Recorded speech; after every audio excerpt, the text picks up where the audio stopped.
Hello, friends. It's Eric and Arch Admin Susie and Hal. And we're chilling, the three of us. We're talking about this piece of paper I made. And I was saying how if you want to talk about legitimacy, and that's really what people are talking about when they deal with whether or not, when they're reading somebody one way or another. If you if you look at how people argue, you can learn a lot about their personality type because it'll tell you which kind of metric they evaluate your shit on. If they're saying, hey, you're being inconsistent with yourself, or this is inconsistent with that, then obviously they're evaluating, a straight TI metric. But they're not necessarily likely to make conclusions about your character or your moral or ethical nature based on that alone because they understand, a TI Dom is going to understand well that some people may simply actually not understand the TI shit, and some people may be fake understanding the TI shit or whatever, fake not understanding it. So that's where you come up to these top values of sorts. These are what you might call the yellow and the brown ones here that you can see on the screen if you are watching the video, but the other two in the room here are looking independently. You've got yellow, brown, yellow, brown, yellow, brown, yellow. Those are mechanisms. Authenticity is either a mechanism or a value, right? Authenticity is the value, the core thing that everybody's looking for to afford legitimacy on some level. It's the legitimizer. Transparency is a way that you indicate a desire to enable more authenticity, enable your audience to believe in more authenticity because you're hiding nothing. Hiding something is an indicator on a maybe like a SE level or an SI level. I'm not sure. That indicates wrongdoing. Transparency, therefore, suggests the other. It's one of the somebody's criterion that they go to first. Well, what is he look like? He's hiding something or not? Some people go to that criterion first. If they're trying to make a decision about an idea, even they may try to make a determination based on their read of the person. Honesty is a TI indication of authentic intent. It's a TAE confirmation of a reliable causal link. So, in other words, if there are things that seem doubtful and they turn out to be honest, and a person's honesty gets confirmed, or if there's things that you do maybe to test them to see if they're honest and it gets confirmed, well, those sort of things are checking against data, and they're going to reassure TI that a person they can reasonably extrapolate out a certain amount of honesty from observed data, provided provided it's consistent. And TE is going to say, oh, well, look, I see here that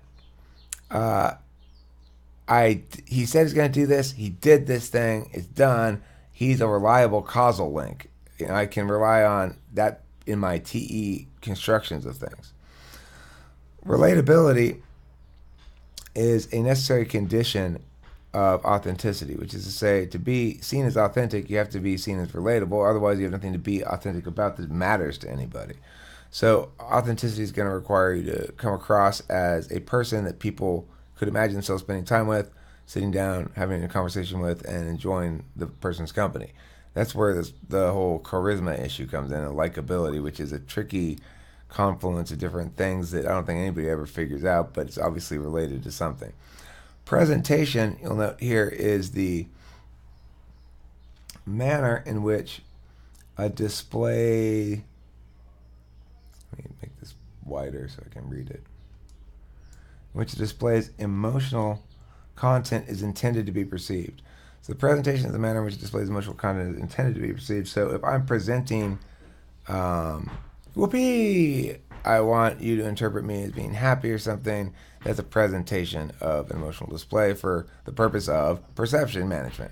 And perception, therefore, is the meaning to which a presented emotional content is rendered by the perceiver. So if you perceive my whoopee as actual happiness, then go, well, what just happened, Eric? When you were in the middle of that sentence, you said whoopee. Something exciting must have happened. I could see on your face that you were excited. And you probably wouldn't, because contextually you'll know enough to prioritize the fact that it was an example, first of all. And second of all, even if it were, the fact that I can read right past it would suggest that it's not worth your attention as a evaluatory metric or something like that. Awareness is what distinguishes that which is presented from that which is reflexive.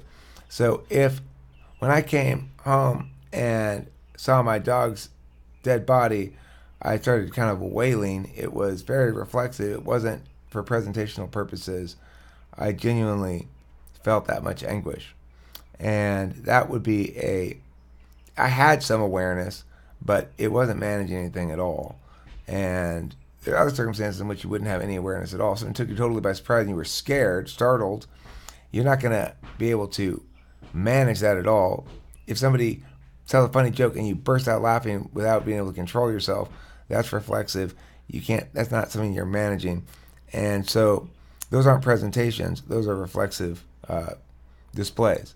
All right, so what do the displays tell us? Well, it depends what kind of type you are. If you're looking for, well, who's the most emotionally engaged in this, the most emotionally committed, or the most emotionally interested party is the least unbiased, so I'm going to side with the other person. This is an FE heavy, or perhaps I can imagine an FI construction, but I think it's mostly FE heavy. Like FE down would use this test to see if your TI is good, because they don't have actual TI, so they just use this heuristic as a way of, I mean, they do have it, but it's weak. So you use this heuristic as a way of determining who's right and wrong, likely, is who has the most emotional fervor, and the other person's more right. To them, that's prioritizing TI over FE. Bias is an FI test of correctness. Well, who has more to gain, or who values something more in here? They're going to be the one who is less honest because they have more impersonal commitment to it. That's a TI authenticity test. Results a TE authenticity test. And we could think of other authenticity tests that people use to evaluate a person's intentions, arguments, whatever. People tend to use the same kind of heuristics across the board where they work well and where they work poorly, as is well evidenced by my dating fiascos. I try to use TI to understand the shit. I try to use TI to get the woman to pin down so I can know what's happening next and know how to argue next and stuff. Doesn't work at all, not one bit. Because why did I try it? Why did I waste 45 years trying that shit? Or choosing not to try that shit because it was such a fiasco all the time? Because that was my go-to way of interacting with everything in the world. So if you are an FE Dom and you're like, well, that person's way more emotional, so that person must be right. That's the way you're dealing with that argument. It's the way you're dealing with a situation like, okay, oh, there's a conflict over here. This person's way more emotional. That's the person I need to focus on to calm down. That's a good situation to use that in. It makes perfect sense there. Or, oh, here's a situation where one person looks really excluded. I'm going to use FE to make sure that person's included. Lots of good ways to use it. Evaluating arguments is not one of them. So, same with me. Lots of good ways to use TI. Slaying the puss is not one of them. So, the end all of this conversation from my perspective, before I will ask Susie or if Hal's still here if he has any thoughts on it, is basically remember that when people are using the wrong evaluatory metric, that's exactly what's happening. It's not we agree to disagree because we can't see eye to eye. It's one of us is using the right metric and one of us is using the wrong. And for some things, there's one metric that's perfect. For a lot of things, a lot of metrics can be kind of smooshed into making and give you some sense of things, but it's a matter of understanding where you're effective and where you're not, and adjusting enough to get results where you're not naturally using the right kind of manner of attention. Thoughts? So, would authenticity be closely tied to personal, the personal? This is an F. These are ways in which T's and F's evaluate an F issue. It's fundamentally an F issue. That is to say, I want to know that this person is authentic, this person is legitimate, they're not trying to pull shit over on me, that they're not trying to manipulate me, that they're not faking who they are, and I'll find out later they're not really like that their displays of emotions are real, they're not intended to move me just for the sake of moving me. that I can count on what they say to be honest, which means different things to different people, but it's still a character evaluation. It's not really an argumentary evaluation. I So see. that's why I'm saying these are F level only. It's FX, FE, and FI level uh, processing for different types. I'm thinking it could also apply to TI and TE. You're authentic because what you're saying is consistent with your previous statements and your thoughts. I And agree with you, I agree completely. But what I'm saying is that when we turn it into the word authentic, you're taking the you're taking the status away from stuff that's being said or argued or done and putting it onto the person themselves. You're saying, okay, I like this guy. He seems authentic to me. What does that mean? Well, it means something different to different types, but it's still fundamentally saying he works on an F level. mm-hmm. So it matters a lot more to an INTP for F reasons that I be TI sound. I still have to be F sound, but the TI soundness gives me F points because they're so not really Mm-hmm. very F-y, you know? Interesting. Yes. For the Delta Quadrant, where we have Fi and Te, I believe a person when we evaluate a person's authenticity, it's definitely based on his Fi. If his Fi is just and pure and are actually his intentions, then we will take Te actions to fulfill those goals. Okay, but how do you evaluate my FI? Hmm. What do you mean, Eric? I don't. Well, Mm-hmm. you said you guys are making an evaluation about somebody whether you like them or whether you think they're good or bad, right? Mm-hmm. And you're saying you're Mm-hmm. basing it on the Oh, I authenticity of see. their FI. How do you know? How do you Mm-hmm. judge somebody's FI? Are It any of these things part of how you judge it? it's related to how our uh, social group functions. Um, in the Delta Quadrant, so we use FINTE. Um, when we work together with TE, we choose who we work with based on shared intentions and goals in life, based on FI. Yeah, but the evaluation of FI, is that not still TI? No, it's we evaluate it directly. We ask them, or we observe them and see what their intentions are, what their goals are, what their ethics are, what their FI is essentially, because it's Yeah, very but stable how for do each you person. do you draw conclusions from that? It's we see if their ethical beliefs are congruent with ours, so that we can, and if they are, then we'll be more willing to work with that person. By work, I mean TE. Do you mean like if you get same FI and have same values? Exactly. Then we'll do the same things and achieve the same goals. And the whole society, this whole social group is built upon that. So it's important to accurately evaluate someone's FI Okay, so it's in about service having, of TE. yeah, but same FI facts in a way.